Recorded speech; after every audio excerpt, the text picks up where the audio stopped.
तो जय हिंद दोस्तों, स्वागत है आज के इस नए सेशन में। आज हम जानेंगे कि यूपीएसआई की स्ट्रेटजी हमारी क्या रहेगी, क्या हमारी रणनीति रहेगी।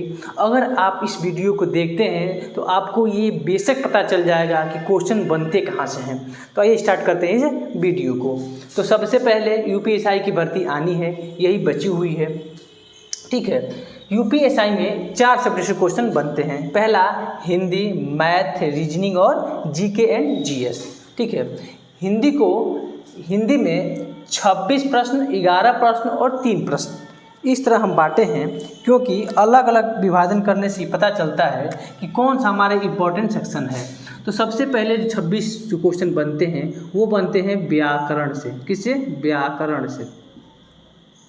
26 क्वेश्चन व्याकरण से बनते हैं हिंदी में, और 11 क्वेश्चन जो बनते हैं वो बनते हैं हिंदी साहित्य से। किससे बाबू? साहित्य से।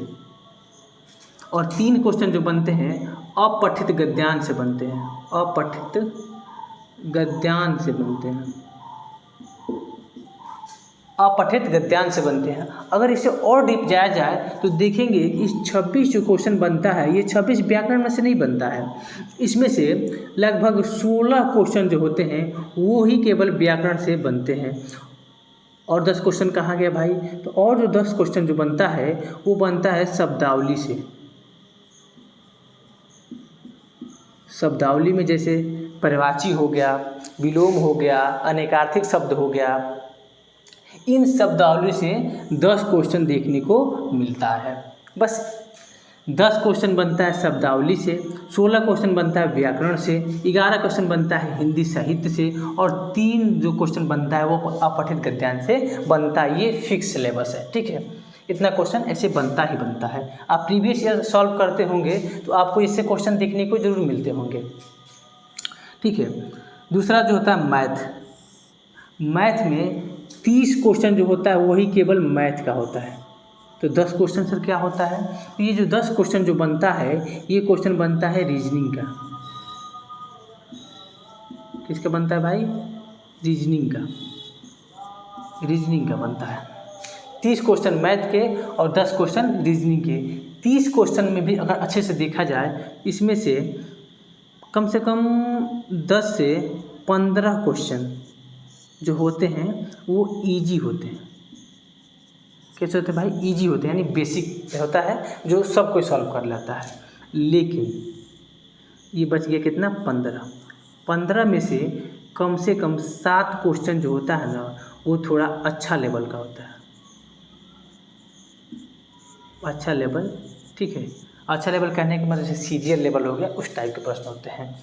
और देखिए, और कम से कम 8 क्वेश्चन जो होता है ना वो हार्ड क्वेश्चन होता है। हार्ड क्वेश्चन होते हैं। हार्ड ना कठिन सवाल होते हैं। कठिन सवाल होते हैं। तो ये 10 से 15 क्वेश्चन सभी करते हैं। ये 30 क्वेश्चन सभी करते हैं। ठीक है, इसी को तो वर्गीकरण किया हमने। अच्छा, उसके बाद आते हैं रीजनिंग की तरफ। रीजनिंग में 30 क्वेश्चन बहुत इजी आता है। इजी कहने का मतलब कि सभी लोग इसको सॉल्व करेंगे। लगभग सभी लोग सॉल्व कर लेते हैं। लगभग जो पढ़ने वाले हैं उनकी बात की जा रही है, जो ऐसे फार्म भर दिए घूमने लगे उनके लिए नहीं है। और जो 10 क्वेश्चन होता है रीजनिंग में वो आता है हार्ड क्वेश्चन। हार्ड क्वेश्चन आता है, इसी पर रिजल्ट निर्धारित होता है।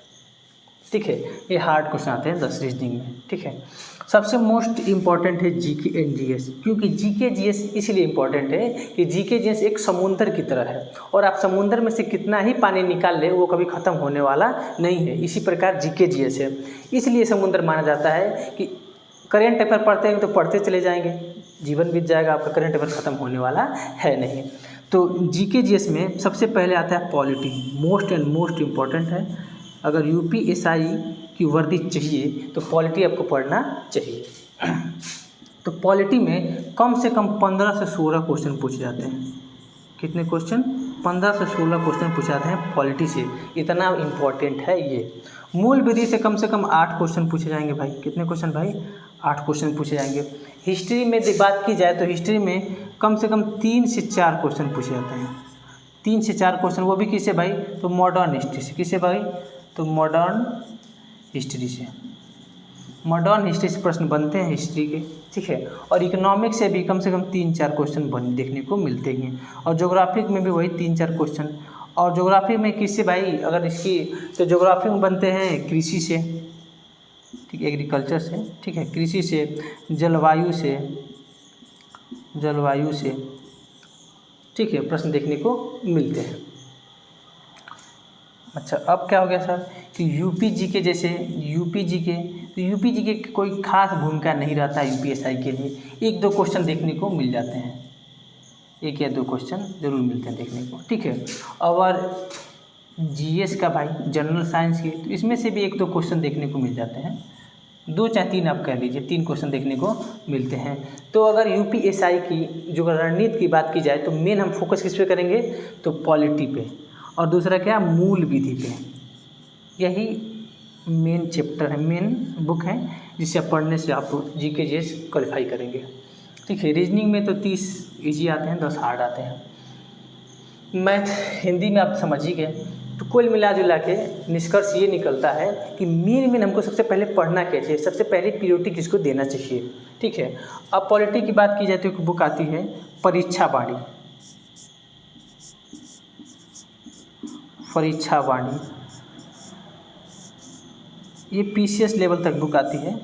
ये बुक आती है, इसमें से आप पढ़ेंगे तो आपका बेहद दूसरे की बुक पढ़ने की ज़रूरत नहीं रहेगी। अच्छा, हिंदी कहाँ से पढ़े भाई, तो हिंदी एक बुक आती है राजपाल सिंह की, किसकी,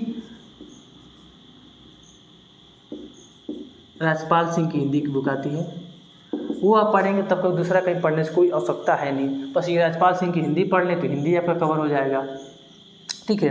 परीक्षा बाड़ी पढ़ लें तो पॉलिटी कवर हो जाएगा। और मूल बुद्धि को आप पुराने वाले नहीं पढ़ें, केवल नए वाले पढ़ें, जो बिजनेस बदले हुआ है उसको केवल पढ़ें, ठीक है। तो ये आपका जीएस तैयार हो जाएगा। अच्छा, रह की बात रीजनिंग की और मैथ की, तो आप मैथ की कोई बुक लगा सकते हैं। मैथ की जैसे कोई भी प्रैक्टिस उठा लें, जैसे फाइल करके आता है, फाइल नंबर 4, ऐसी कुछ होगा, फाइल नंबर 4, ऐसे प्रीवियस ईयर है मैथ के, वही आप सॉल्व करें तो मैथ आपके क्लियर हो जाएंगे। अच्छा, रीजनिंग की बात रहेगी, तो रीजनिंग में एक बुक आती है, सबका जैसे अलग अलग ओपिनियन होता है, मेरा ओपिनियन ये है, एक बुक आती है मास्टर गाइड करके आती है बुक एगो, उसी को सॉल्व करें, ये ज़्यादा बेटर आता है। मास्टर के उसमें बहुत सारे प्रैक्टिस आपको देखने को मिलेंगे, प्रैक्टिस इतना मोटा होता है, वो बहुत अच्छा रहता है। अब बात आई कितने घंटे पढ़ें यूपीएसआई के लिए, कितने घंटे पढ़े भाई, तो यूपीएसआई के लिए आप 6 से 8 घंटे पढ़ सकते हैं, 6 से 8 घंटे पढ़ सकते हैं। अगर आप पुराने बच्चे हैं तो आप 4 से अगर 5 घंटा भी पढ़ते हो तो आपके लिए सफिशियंट है, आप मन लगा के पढ़ेंगे तो 4-5 घंटा आपके लिए काफ़ी है। लेकिन अगर आप फ्रेशर बच्चे, अगर आप न्यू बच्चे हैं तो कम से कम आपको 8 घंटे तो पढ़ना ही पढ़ना है, कम से कम 8 घंटे आप बिल्कुल पढ़ें, तभी आप इस वर्दी के काबिल बन पाएंगे, अन्यथा आपको इस वर्दी नहीं मिलेगी, ठीक है। मिलते हैं फिर नेक्स्ट वीडियो में, तब तक के लिए जय हिंद। वीडियो कैसी लगी आप कमेंट में ज़रूर बताएं।